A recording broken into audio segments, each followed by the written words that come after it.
Shalom. किसी भी ऐसी चीज पर ध्यान लगाओ जो प्रशंसनीय हो। फिलिपियों के पत्री उसका 4 अध्याय उसके 8वें पद में पौलुस के द्वारा लिस्ट के अनुसार 8वां और अंतिम ध्यान बिंदु प्रशंसा के योग्य चीजें हैं। जब पौलुस ध्यान लगाने की बिंदुओं की लिस्ट समाप्त करता है तो ऐसा लगता है कि वह अपने पाठकों को प्रोत्साहित कर रहा है। जब वह कहता है किसी भी प्रशंसनीय चीज पर ध्यान लगाओ, यह बिंदु कुछ हद तक एक सारांश कॉन्सेप्ट है जो पिछले सभी बिंदुओं को समाहित करता है। कोई भी प्रशंसनीय चीज इस बात पर प्रकाश डालती है कि हमारे मन में किस चीज की प्रशंसा की जानी चाहिए और उसे पहचानना जाना चाहिए। प्रशंसनीय क्या है? पौलुस सुझाव देता है कि हम उन चीजों पर ध्यान केंद्रित करें जो सराहनीय है और धन्यवाद के योग्य है। जब किसी को किसी चीज के लिए पुरस्कृत किया जाता है तो यह खड़े होकर तालियां बजाकर सम्मान दिया जाता है। तो इसके बारे में सोचें। उसे किसी अच्छी चीज के लिए धन्यवाद दिया जा रहा है और उसकी पहचान हो रही है।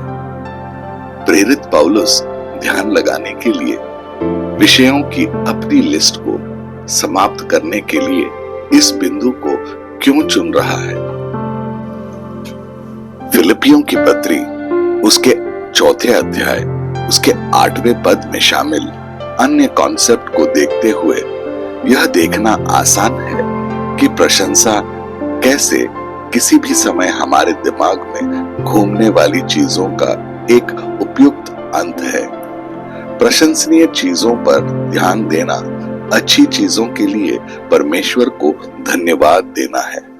प्रशंसनीय चीजों पर ध्यान देना यह पहचानना है कि हमारे आसपास हर समय सराहनीय और प्रशंसनीय लोग हैं और विचार, घटनाएं और कार्य हो रहे हैं। एकमात्र समस्या यह है कि वे कुछ सबसे निराशाजनक, चिंता पैदा करने वाली और भयावह चीजों के साथ साथ घटित हो रहे हैं। दुख की बात है कि आज के युग में जो निराशाजनक, भयावह और बुरा है वह हमारे अंदर और हमारे आसपास मौजूद अच्छाई को डुबो रहा है।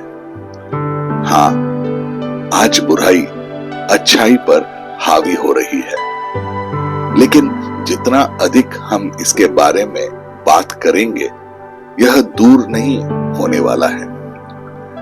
यह मौजूद है तो हम क्या करें?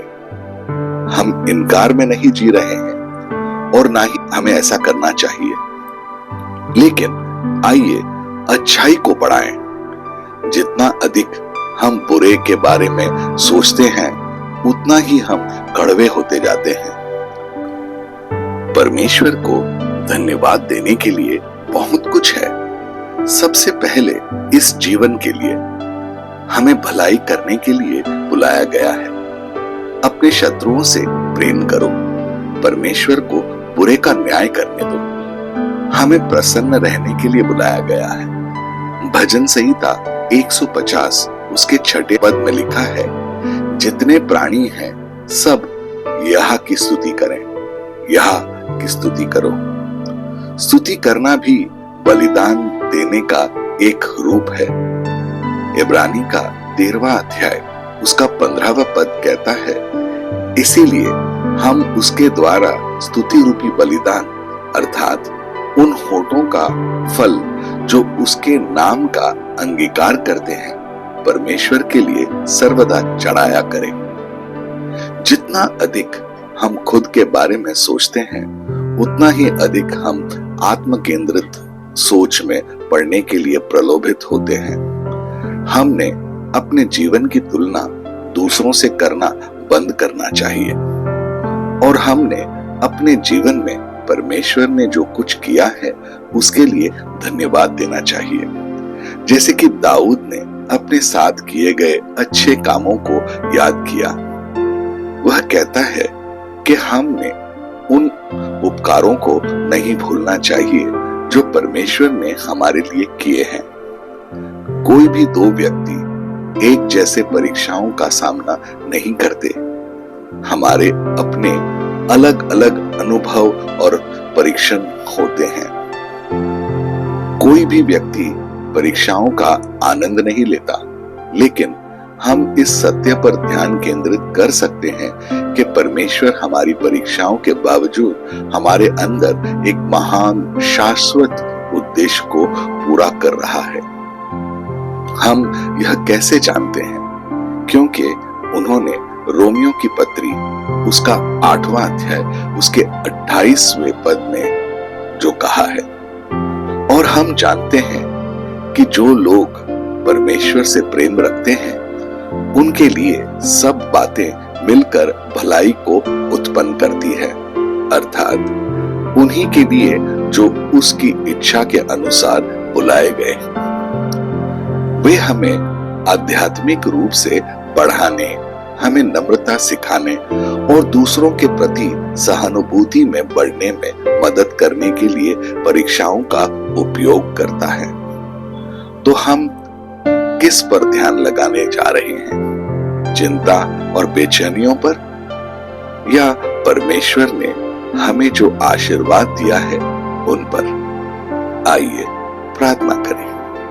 प्रिय प्रभु यीशु, आप वास्तव में एक मित्र हैं जो मृत्यु तक हमारे साथ खड़े रहते हैं। प्रभु यीशु, आपका धन्यवाद करने और आपको महिमा देने के लिए बहुत कुछ है। जैसे भजनकार आपके कार्यों को याद करता है और आपको धन्यवाद देता है, वैसे ही हम भी आपके कार्यों के लिए आपको धन्यवाद देना चाहते हैं। हम भी अपने भीतर मौजूद सभी चीजों के लिए आपको धन्यवाद देना चाहते हैं। हे प्रभु, हमारे जीवन में उन उपकारों के लिए धन्यवाद जिन्हें हम जीवन भर नहीं भूलेंगे। हम आपका धन्यवाद करते हैं क्योंकि आपने हमारे सभी अधर्मों को क्षमा कर दिया है। आप ही हैं जो आपके सभी बीमारियों को ठीक करते हैं। आप ही हैं जो हमारे जीवन को विनाश से बचाते हैं, जो हमें करुणा और दया से ताज से पहनाते हैं, जो हमारे मुंह को अच्छी चीजों से तृप्त करते हैं ताकि हमारी जवानी उकाब की तरह नई हो जाए।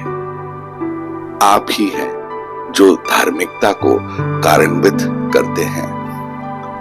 आप दयालु और अनुग्रहकारी हैं, विलंब से क्रोध करते हैं और अति करुणामय हैं। आप अपना क्रोध हमेशा नहीं रखेंगे। आपने हमारे पापों के अनुसार हमारे साथ व्यवहार नहीं किया, ना ही हमारे अधर्म के अनुसार हमें दंडित किया है। पूरब पश्चिम से जितनी दूर है उतने ही दूर आपने हमारे अपराधों को हमसे दूर कर दिया है। जो आपसे डरते हैं उनके प्रति आपकी दया महान है। जैसे एक पिता अपने बच्चों पर दया करता है, वैसे ही प्रभु आप हम पर दया करते हैं जो आपसे डरते हैं। हे प्रभु, आप हमारी रचना जानते हैं। आपने हमें मिट्टी से बनाया है। हमारे दिन घास की तरह हैं और मैदान में फूल की तरह हम खिलते हैं, लेकिन जब हवा हमारे ऊपर से गुजरती है तो हम मुरझा जाते हैं। हमें अब याद नहीं किया जाएगा, लेकिन हे प्रभु, आपकी दया अनंत काल से अनंत काल तक है। आपके सभी आशीर्वादों के लिए धन्यवाद प्रभु, जो वास्तव में अनगिनत है। सारी महिमा और सम्मान अभी और हमेशा के लिए आपकी है। प्रभु यीशु, आपके अनमोल नाम में हम ये प्रार्थना करते हैं। आमीन और आमीन। अपने दिन की शुरुआत प्रभु यीशु से करें। सब्सक्राइब कीजिए, नोटिफिकेशंस ऑन रखिए और ये दैनिक भक्ति आपको रोज मिलेगी। धन्यवाद।